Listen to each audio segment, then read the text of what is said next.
ಆತ್ಮೀಯ ದೇವಚಂದ್ರೇ, ದೇವರ ವಾಕ್ಯವನ್ನು ಕೇಳುತ್ತಿರುವಂಥ ನಿಮ್ಮ ಆತ್ಮಿಕತೆ ಬದುಕಿನಲ್ಲಿ ಅನೇಕ ಸಂದರ್ಭಗಳಲ್ಲಿ ಉಪವಾಸ ಪ್ರಾರ್ಥನೆಗಳನ್ನು ನೀವು ಮಾಡ್ತಾ ಇರೋದು. 21 ದಿನ ಉಪವಾಸ ಪ್ರಾರ್ಥನೆ, 7 ದಿನದ ಉಪವಾಸ ಪ್ರಾರ್ಥನೆ, 40 ದಿನದ ಉಪವಾಸ ಪ್ರಾರ್ಥನೆಗಳು. ಈ ಪ್ರಾರ್ಥನೆಗಳೆಲ್ಲವೂ ಸದಾ ದೇವರ ಅಂಗೀಕಾರ ಮಾಡಿಕೊಳ್ಬೇಕಂತ ಹೇಳಿದರೆ ನಮ್ಮ ಜೀವಿತದಲ್ಲಿ ಯಾರ ಜೊತೆಯಲ್ಲಿ ಸದಾ ಗಲಾಟೆ ಮಾಡ್ಕೋಬಾರ್ದು, ಯಾರ ಜೊತೆಯಲ್ಲಿ ಗುದ್ದಾಡೋದಕ್ಕೆ ಹೋಗಬಾರ್ದು. ಪ್ರತ್ಯೇಕವಾಗಿ ಕುಟುಂಬದಲ್ಲಿ, ಗಂಡ ಹೆಂಡತಿ ಮಧ್ಯದಲ್ಲಿ, ಅತ್ತೆ ಮಾವಂದಿರ ಮಧ್ಯದಲ್ಲಿ, ಸಂಬಂಧಿಕರ ಮಧ್ಯದಲ್ಲಿ. ಯಾಕೆಂದರೆ ಉಪವಾಸ ಪ್ರಾರ್ಥನೆ ಮಾಡುವಂಥ ಸಂದರ್ಭದಲ್ಲಿಯೇ ಈ ರೀತಿಯಾದಂಥ ತಡೆಗಳು ಮನುಷ್ಯನಿಗೆ ಬರುವುದುಂಟು. ಅನೇಕ ಸಂದರ್ಭಗಳಲ್ಲಿ ನಮ್ಮ ಜೀವಿತದಲ್ಲಿ ಅನೇಕ ವಿಧವಾದಂಥ ಕಾರ್ಯಗಳನ್ನು ಜಯಿಸುವುದಕ್ಕಾಗಿ ದೇವರೇ ಈ ಕಾರ್ಯವನ್ನು ನೀನು ಮಾರ್ಪಡಿಸು ಎಂಬುದಾಗಿ ಉಪವಾಸ ಪ್ರಾರ್ಥನೆಗಳು ಮಾಡುವುದುಂಟು. ಆದರೆ ಕರ್ತನ ಸನ್ನಿಧಾನದಲ್ಲಿ ಉಪವಾಸ ಪ್ರಾರ್ಥನೆ ಎಂಬುದಾಗಿ ನೆನೆಸುವಂಥ ಸಂದರ್ಭದಲ್ಲಿ ನಾವು ಯಾವಾಗಲೂ ಸದಾ ಸಮಾಧಾನದಿಂದ, ಸಮಾಧಾನದ ಕರ್ತನಾಗಿರುವಂಥ ಕರ್ತನ ಹಸ್ತದ ಕೆಳಗಡೆ ನಮ್ಮನ್ನು ನಾವು ತಗ್ಗಿಸಿಕೊಳ್ಳುವುದೇ, ಆತನ ಸನ್ನಿಧಾನದಲ್ಲಿ ಸ್ಥಿತಿಯಾಗಿದ್ದುಕೊಂಡು ಬದುಕುವುದೇ ನಿಜವಾದಂಥ ಉಪವಾಸವಾಗಿರುವಂಥದ್ದಾಗಿದೆ. ನಿಮ್ಮ ಜೀವಿತದಲ್ಲಿ ನೀವು ಎಷ್ಟೇ ಉಪವಾಸ ಪ್ರಾರ್ಥನೆ ಮಾಡಿದರೂ, ಒಂದು ವೇಳೆ ನಿಮ್ಮಲ್ಲಿ ಗೊಡುವೆ, ನಿಮ್ಮ ಕುಟುಂಬದಲ್ಲಿ ಸಮಸ್ಯೆ, ನಿಮ್ಮ ಕುಟುಂಬದಲ್ಲಿ ಗಲಾಟೆ, ಒಬ್ಬರಿಗೊಬ್ಬರು ಕ್ಷಮಿಸದೇ ಇರುವಂಥ ಒಂದು ಪರಿಸ್ಥಿತಿ ನಿಮ್ಮ ಜೀವಿತದಲ್ಲಿರುವುದಾದರೆ ನಿಮ್ಮ ಪ್ರಾರ್ಥನೆಗಳು ದೇವರ ಅಂಗೀಕಾರ ಮಾಡಿಕೊಳ್ಳೋದಿಲ್ಲ. ಒಬ್ಬ ತಾಯಿ ನಮ್ಮ ಝೂಮ್ ಮೀಟಿಂಗಿಗೆ ಪ್ರತಿ ಮಂಗಳವಾರ ಶುಕ್ರವಾರ ತಪ್ಪದೆ ಬರ್ತಾಯಿದ್ದ. ಆ ತಾಯಿ ಪದೇ ಪದೇ ಫೋನ್ ಮಾಡಿಬಿಟ್ಟು ಒಂದು ಸಂಗತಿನ ಹೇಳ್ತಾಯಿದ್ರು. ಅಯ್ಯೋ, ನನ್ನ ಮಗಳನ್ನು ಅವಳ ಗಂಡ ಪ್ರೀತಿಸೋದಿಲ್ಲ, ಅವಳನ್ನು ಮನೆ ಬಿಟ್ಟು ಕಳಿಸ್ಬಿಟ್ಟಿದ್ದಾರೆ, ತುಂಬ ದಿನ ಆಯಿತು. ಆ ಸಂಗತಿಗಳಿಗಾಗಿ ಅವಳು ತುಂಬ ಭಯಭಕ್ತಿಯಿಂದ ಪ್ರಾರ್ಥನೆ ಮಾಡ್ತಾ ಇದ್ದಾಳೆ, ನಾವು ಸದಾ ಪ್ರಾರ್ಥನೆ ಮಾಡ್ತಾ ಇದ್ದೇವೆ. ಅಯ್ಯ, ಈ ಕಾರ್ಯಕ್ಕೋಸ್ಕರವಾಗಿ ನೀವು ಸದಾ ಪ್ರಾರ್ಥನೆ ಮಾಡಿ ಎಂಬುದಾಗಿ ಅನೇಕ ಸಂದರ್ಭಗಳಲ್ಲಿ ಆ ತಾಯಿ ನಮಗೆ ಪ್ರಾರ್ಥನಾ ಮನವಿಗಳನ್ನು ಕೊಡ್ತಾಯಿದ್ವಿ. ನಾವು ಸದಾ ಪ್ರಾರ್ಥನೆ ಮಾಡ್ತಾಯಿದ್ವಿ. ಒಂದು ದಿನ ಆ ತಾಯಿ ತುಂಬ ಕಣ್ಣೀರಿನಿಂದ ಏನು ಮಾಡೋದು ಗೊತ್ತಿಲ್ಲ, ಬಹಳ ಕಷ್ಟದ ದಿನಗಳನ್ನು ನನ್ನ ಮಗಳು ಎದುರಿಸ್ತಾ ಇದ್ದಾಳೆ. ಅಷ್ಟು ಮಾತ್ರವಲ್ಲ, ಅವರ ಮಾವ ತುಂಬ ಕಠಿಣವಾಗಿ ವರ್ತಿಸ್ತಾನೆ, ಅವರ ಗಂಡ ಅಂತೂ ಅವಳನ್ನು ಪ್ರೀತಿಸೋದಿಲ್ಲ, ಅವಳ ಅತ್ತೆ ಅವಳಿಗೆ ಯಾವತ್ತೂ ಸದಾ ಗೌರವಿಸೋದಿಲ್ಲ ಎಂಬುದಾಗಿ ಹೇಳಿದಂಥ ಸಂದರ್ಭದಲ್ಲಿ ಹೇಳಿ ಕೆಲವು ದಿನಗಳಲ್ಲಿ ಅವಳ ಅತ್ತೆಗೆ ಲಕ್ವ ಹೊಡೆದು ಬಿಡ್ತದೆ, ಪಾರ್ಶ್ವವಾಯು ಹೊಡೆದು ಬಿಟ್ಟಂಥ ಸಂದರ್ಭದಲ್ಲಿ ತುಂಬ ಒಂದು ಕಷ್ಟಕರವಾದ ಪರಿಸ್ಥಿತಿಯನ್ನು ಅವರ ಕುಟುಂಬ ಎದುರಿಸ್ತದೆ. ಆ ಮಗಳ ಗಂಡ ಬೇರೆ ಊರಿನಲ್ಲಿರ್ತಾನೆ, ಮಾವನಿಗೆ ವಯಸ್ಸಾಗಿದೆ, ಅತ್ತೆ ಬಹಳ ಕಷ್ಟವನ್ನು ಅನುಭವಿಸುತ್ತಿರುವಂಥ ಸಂದರ್ಭದಲ್ಲಿ ಆ ತಾಯಿ ನನ್ನ ಮಗಳ ಅತ್ತೆ ಹೀಗಾಗಿದ್ದಾಳೆ ಎಂಬುದಾಗಿ ಫೋನ್ ಮಾಡಿದಂಥ ಸಂದರ್ಭದಲ್ಲಿ ನಾನು ಹೇಳಿದಂಥ ಸಂಗತಿ ಏನು ಗೊತ್ತಾ?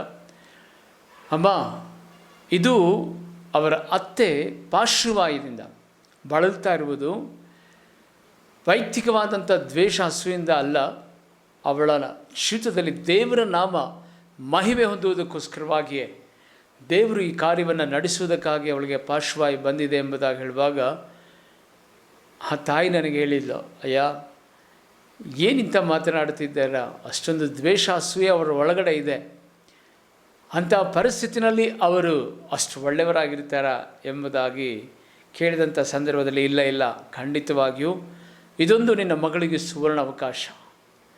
ಇಂಥ ಸಂದರ್ಭದಲ್ಲಿ ನಿನ್ನ ಮಗಳು ಆ ಮನೆಗೆ ಹೋದರೆ ಒಂದು ದೊಡ್ಡ ಬಿಡುಗಡೆ ಅವರ ಅತ್ತೆ ಹೊಂದುತ್ತಾಳೆ, ನಿನ್ನ ಮಗಳ ಸಂಸಾರ ಕಟ್ಟುತ್ತದೆ. ಹೇಗೆ ಎಂಬುದಾಗಿ ಹೇಳುವಾಗ, ಅಮ್ಮ, ನಾನು ಹೇಳೋದನ್ನು ಕೇಳು, ಆ ಮನೆಗೆ ಈ ಸಂದರ್ಭದಲ್ಲಿ ನಿನ್ನ ಮಗಳನ್ನು ಕಳಿಸು. ಮನೆಗೆ ಹೋಗುತ್ತಲೇ ಗಲಾಟೆ ಆಗುತ್ತದೆ, ಅವ್ರ ಮಾವ ಬಾಯಿಗೆ ಬಂದಾಗ ಬೈತಾನೆ, ಅವ್ರ ಗಂಡನೂ ಸದಾ ಕಾಲ್ ಮಾಡಿ ಬೈಬೋದು. ಅಂಥ ಒಂದು ಪರಿಸ್ಥಿತಿನಲ್ಲಿ ನಿನ್ನ ಮಗಳಿಗೆ ಹೇಳು, ಇಲ್ಲ, ನೀವೇನಾದರೂ ಸದಾ ನಾನು ಇಲ್ಲಿಂದ ಹೋಗಲ್ಲ, ನನ್ನನ್ನು ಕ್ಷಮಿಸಿಬಿಡ್ರಿ, ನಾನು ಮಾಡಿದ್ದು ತಪ್ಪು ಎಂಬುದಾಗಿ ಹೇಳಿ ನಿನ್ನ ಮಗಳ ಹತ್ತಿರ ಆ ರೀತಿಯಾದಂಥ ಅವರ ಜೊತೆಯಲ್ಲಿ ಸಮಾಧಾನದ ಮಾತನಾಡೋದಕ್ಕೆ ಹೇಳು. ಅಷ್ಟು ಮಾತ್ರವಲ್ಲ, ಆ ಸಂದರ್ಭದಲ್ಲಿ ಇನ್ನೂ ಕಿರಿಸ್ತಾರೆ, ಇನ್ನೂ ಬೈತಾರೆ. ಆ ವೇಳೆಯಲ್ಲಿ ನಿನ್ನ ಮಗಳಿಗೆ ಹೀಗೆ ಹೇಳು, ಮಾವಯ್ಯ, ನಾನು ಈ ಮನೆಯಲ್ಲಿ ಶಾಶ್ವತವಾಗಿರಲ್ಲ, ಅತ್ತೆ ವಾಸಿಯಾಗುವ ತನಕ ಅತ್ತೆ ಸೇವೆಯನ್ನು ಮಾಡುವುದಕ್ಕಾಗಿ ನನಗೆ ಅವಕಾಶ ಕೊಡಿ ಎಂಬುದಾಗಿ ಕೇಳಿ, ಅತ್ತೆ ವಾಸಿಯಾಗೋ ತನಕ ಮಾತ್ರ ಇರ್ತೇನೆ ಎಂಬುದಾಗಿ ಹೇಳಿ ಆತನ ಮಾವನ ಜೊತೆಯಲ್ಲಿ ಮಾತನಾಡಿದರೆ ಆತ ಕಾಂಪ್ರಮೈಸ್ ಆಗ್ತಾನೆ. ಅತ್ತೆ ಸೇವೆಯನ್ನು ಅವಳು ಮಾಡಿದ ನಂತರ ಖಂಡಿತವಾಗಿ ದೇವರು ಸ್ವಸ್ಥತೆಯನ್ನು ಕೊಡುತ್ತಾರೆ. ನಾವು ಸದಾ ಆ ಸಂಗತಿಯಲ್ಲಿ ಉಪವಾಸ ಪ್ರಾರ್ಥನೆಗಳಲ್ಲಿ ನಿಮ್ಮ ಮಗಳ ವಿಷಯದಲ್ಲಿ ನಾವು ಪ್ರಾರ್ಥನೆ ಮಾಡ್ತೇವೆ ಎಂಬುದಾಗಿ ಹೇಳಿದಂಥ ಸಂದರ್ಭದಲ್ಲಿ ಆ ತಾಯಿಯ ಮಗಳು ಅದೇ ರೀತಿಯಾಗಿ ಅತ್ತೆ ಮಾವನ ಮನೆಗೆ ನೋಡೋಕ್ಕೆ ಹೋಗ್ತಾಳೆ. ಮಾವ ಅದೇ ರೀತಿ ಗದರಿಸ್ತಾನೆ. ಅತ್ತೆ ಭಾಳ ಭಯಾನಕವಾದಂಥ ಪರಿಸ್ಥಿತಿ, ನಂಬರ್ 1, 2 ಅಲ್ಲಲ್ಲೇ ಆಗ್ತಾ ಇರ್ತದೆ ಅಂತ ಹೀನಾಯ ಪರಿಸ್ಥಿತಿನಲ್ಲಿ ಈ ಮಗಳು ಹೇಳ್ತಾಳೆ, ನಾನು ಅತ್ತೆ ವಾಸಿಯಾಗೋ ತನಕ ಮಾತ್ರ ಇರ್ತೇನೆ ಎಂಬುದಾಗಿ. ಸತತವಾಗಿ 2 ತಿಂಗಳ ಕಾಲ ಆ ಅತ್ತೆಯನ್ನು ತನ್ನ ಸ್ವಂತ ತಾಯಿಗಿಂತ ಚೆನ್ನಾಗಿ ಅವಳು ನೋಡಿಕೊಳ್ತಾಳೆ. ಆ 2 ತಿಂಗಳ ಒಳಗಾಗಿಯೇ ಅವರ ಅತ್ತೆ ಚೇತರಿಸಿಕೊಂಡು ಪಾರ್ಶ್ವವಾಯು ರೋಗದಿಂದ ಅವಳು ಸ್ವಸ್ಥತೆಯನ್ನು ಹೊಂದಿ ಒಂದು ದೊಡ್ಡ ಬಿಡುಗಡೆಯನ್ನು ಹೊಂದುತ್ತಾಳೆ. ಮಾವನಿಗೆ ತುಂಬ ಕನಿಕರ ಬರ್ತದೆ.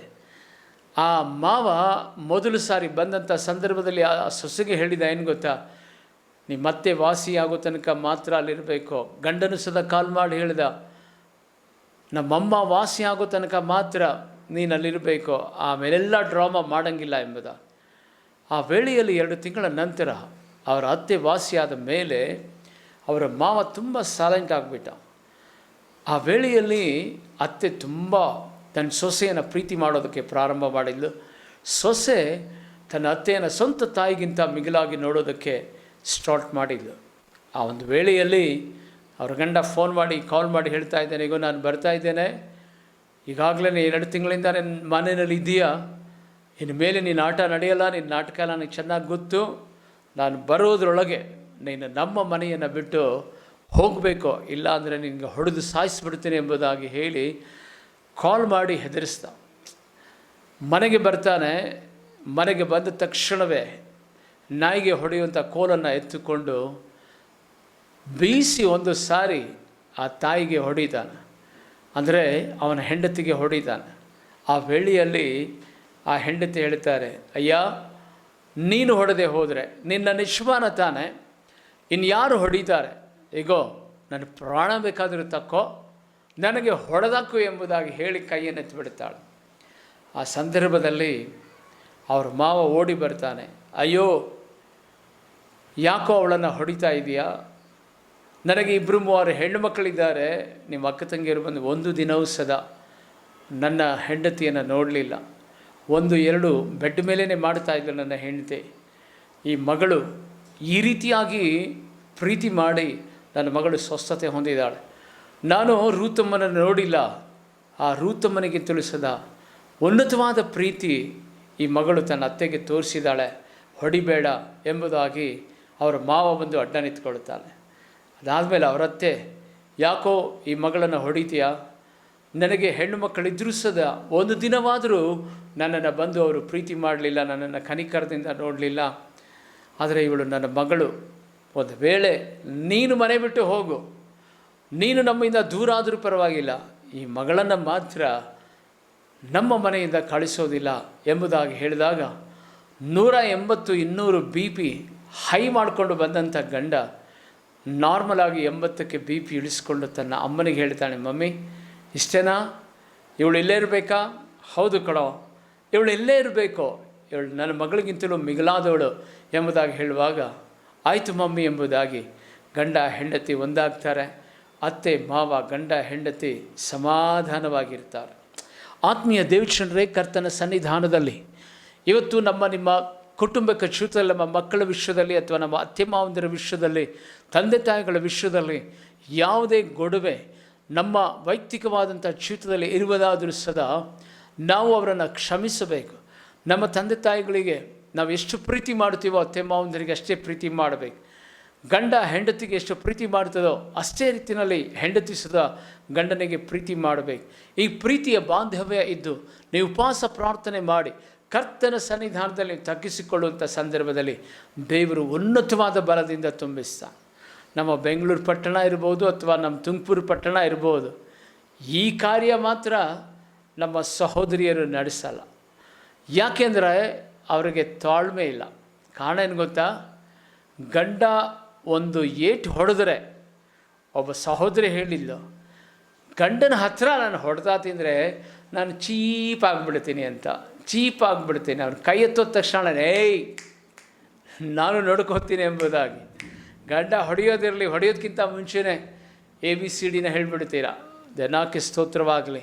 ಪ್ರೀತಿಯುಳ್ಳ ಸಹೋದರಿಯರೇ, ನಿಮ್ಮ ಕುಟುಂಬ ಕಟ್ಟಲ್ಪಡಬೇಕಂದ್ರೆ ಅತ್ತೆ ಮಾವಂದರನ್ನು ಪ್ರೀತಿಸಿರಿ, ತಂದೆ ತಾಯಿಗಳನ್ನು ಪ್ರೀತಿಸಿರಿ, ಕರ್ತನ ತ್ರಾಣವುಳ್ಳ ಹಸ್ತದಲ್ಲಿ ತಗ್ಗಿಸಿಕೊಳ್ಳ್ರಿ. ನಿಮ್ಮ ಗಂಡನನ್ನು, ನಿಮ್ಮ ಹೆಂಡತಿಯನ್ನು ಪ್ರೀತಿ ಮಾಡಿರಿ, ವಿಧೇಯರಾಗಿರಿ. ಕರ್ತನು ನಿಮ್ಮ ಕುಟುಂಬವನ್ನು ಆಶೀರ್ವಾದ ಮಾಡಿ ನಡೆಸಲಿ. ಇವತ್ತು ಕಾಣಿಕೆಯನ್ನು ಗಳಿಸಿದಂಥ ಆತ್ಮೀಯ ದೇವರ ಮಕ್ಕಳಿಗಾಗಿ ದೇವರಿಗೆ ಸ್ತೋತ್ರ ಮಾಡುತ್ತೇನೆ. ಪ್ರಿಯ ಹಿರಿಯ ತಾಯಿ ಮತ್ತು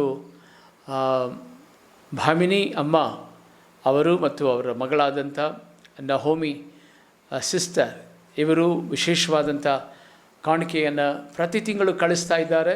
ಈ ತಿಂಗಳು ಸದಾ 2,000 ವಿಶೇಷವಾದ ಕಾಣಿಕೆಯನ್ನು ಕಳಿಸಿದ್ದಾರೆ. ಅವರನ್ನು, ಅವರ ಕುಟುಂಬ, ಅವರ ಮಕ್ಕಳನ್ನು, ಮೊಮ್ಮಕ್ಕಳನ್ನು ದೇವರು ಆಶೀರ್ವಾದ ಮಾಡಲಿ ಎಂಬುದಾಗಿ, ಅವರು ಮಾಡುವಂಥ ಕೆಲಸದ ಉದ್ಯೋಗದಲ್ಲಿ ಇನ್ನು ಉನ್ನತವಾದ ಬಾಗಿಲನ್ನು ತೆರೆ ಮಾಡಲು ಎಂಬುದಾಗಿ ಪ್ರಾರ್ಥನೆ ಮಾಡಿಕೊಳ್ಳೋಣ. ಪರಿಶುದ್ಧನಾದ ದೇವ, ನಿಮ್ಮ ನಾಮಕ್ಕೆ ಸ್ತೋತ್ರವಾಗಲಿ. ಪ್ರಿಯ ತಾಯಿ ಕರ್ತನೆ ಸ್ವಾಮಿ, ದೇವರೇ ಭಾಮಿನಿಯಮ್ಮ, ಪ್ರತ್ಯೇಕವಾಗಿ ನವಮಿನಿ ಸಿಸ್ಟರ್, ಅವ್ರ ಮಕ್ಕಳು, ಅವರ ಕುಟುಂಬ, ಅವರು ಮಾಡುವಂಥ ಬಿಸ್ನೆಸ್, ದೇವರೇ ಕರ್ತನೆ, ಅವರು ಮಾಡುವಂಥ ಉದ್ಯೋಗದಲ್ಲಿ ದೇವರೇ ಉನ್ನತವಾದ ನಿನ್ನ ಪ್ರಸನ್ನತೆ ಜರುಗಲಿ. ಯೇಸುವಿನ ನಾಮದಲ್ಲಿ ಆರೋಗ್ಯ ಸಮಾಧಾನವನ್ನು ಇವರು ಕೊಡಪ್ಪ. ನಿನ್ನ ಪರಲೋಕದ ಬಾಗಿಲನ್ನು ತೆರೆದು ಆಶೀರ್ವಾದ ಮಾಡು. ಆತ್ಮೀಯ ದೇವಚಂದ್ರೇ, ಪ್ರತ್ಯೇಕವಾಗಿ ಇದುವರೆಗೂ ಈ ಸೇವೆಯನ್ನು ನೀವು ಪ್ರೋತ್ಸಾಹ ಮಾಡಿದಿರಿ. ಫೋನ್ಪೇ ಮೂಲಕವಾಗಿ, ಗೂಗಲ್ ಪೇ ಮೂಲಕವಾಗಿ, ಪ್ರತ್ಯೇಕವಾಗಿ ಅಕೌಂಟ್ಗಳ ಮೂಲಕವಾಗಿ ಕಾಣಿಕೆಗಳನ್ನು ಕಳಿಸ್ತಾ ಇದ್ದೀರಿ. ನಿಮ್ಮೆಲ್ಲರಿಗೂ ಸದಾ ಹೃದಯ ತುಂಬಿ ಧನ್ಯವಾದಗಳನ್ನು ನಾನು ಸಲ್ಲಿಸ್ತಾ ಇದ್ದೇನೆ. ದೇವರು ನಿಮ್ಮ ಕೈಯನ್ನು ಇನ್ನೂ ಬಲಪಡಿಸಲಿ. ಇನ್ನು ಉನ್ನತವಾದಂಥ ಬಾಗಿಲುಗಳು ನಿಮಗಾಗಿ ತೆರೆ ಮಾಡಲಿ. ಕರ್ತು ನಿಮ್ಮನ್ನು ಆಶೀರ್ವಾದ ಮಾಡಲಿ. 9741791564 ಇದು ಫೋನ್ಪೇ ನಂಬರ್ ಆಗಿರುವಂಥದ್ದಾಗಿದೆ. ಕರ್ತು ನಿಮ್ಮ ಹೃದಯಗಳಲ್ಲಿ ಮಾತನಾಡಿದರೆ ವಿಶೇಷವಾದ ಕಾಣಿಕೆಗಳನ್ನು ಕಳಿಸ್ರಿ. ಪ್ರತ್ಯೇಕವಾಗಿ 9741791564 ಈ ನಂಬರೇ ಪ್ರಾರ್ಥನಾ ಮನವಿಯ ನಂಬರ್ ಆಗಿರುವಂಥದ್ದಾಗಿದೆ. ನಿಮ್ಮ ಯಾವುದೇ ಪ್ರಾರ್ಥನಾ ಮನವಿಗಳಾಗಿರುವುದಾದರೂ ಕರ್ತನ ಸನ್ನಿಧಾನದಲ್ಲಿ ಕಾಲ್ ಮಾಡಿ ತಿಳಿಸಿರಿ. ನಿಮಗೋಸ್ಕರವಾಗಿ ನಾವು ಪ್ರಾರ್ಥನೆ ಮಾಡ್ತೇವೆ. God bless you. Thank you.